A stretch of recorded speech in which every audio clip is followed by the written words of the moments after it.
Na nek način je Rokova knjiga o Ksenijinih londonskih letih uspela Slovenijo postaviti na zemljevid svetovne plesne umetnosti. Prekrasno je razgrnjena tudi Ksenija sama v knjigi, občutljiva, pronicljiva, bistra, ostra v razmišljanju.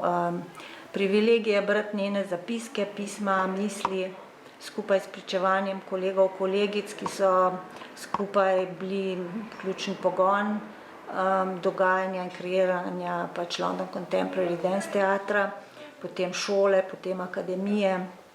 Rok Vivar pa nas vrhunsko pelje čez vso to dokumentacijo, super jo zloži v kontekst časa, v duh časa, ideološki, socialni, politični, intelektualni moment 50. in 60. let z izjemnim znanjem in poznavanjem.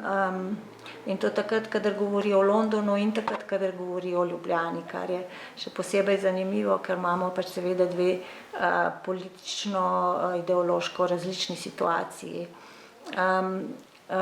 Tukaj je zanimiv en zaznamek, ki ga Rok zapiše iz Ksenijinega dnevnika, in sicer pravi, da kadar je bila v Ljubljani, ni govorila o tem, kaj se dogaja v Londonu, ker verjetno ne bi nihče razumel. In zato je ta knjiga tudi po svoje izčrpen uvid v to, kako in zakaj je pač takrat London in angleški čas dopuščal in so ustvaril pogoje strani države, lokalnih kulturno-političnih moči, kar je pravzaprav kar pomembno branje, bi lahko bilo izjemno pomembno branje pravzaprav tudi za strani politike in vseh, ki se ustvarjajo pogoje za umetnost, za javno življenje, ki pač upam, da bojo to izjemno knjigo prebrali, ker je pravi vodnjak znanja in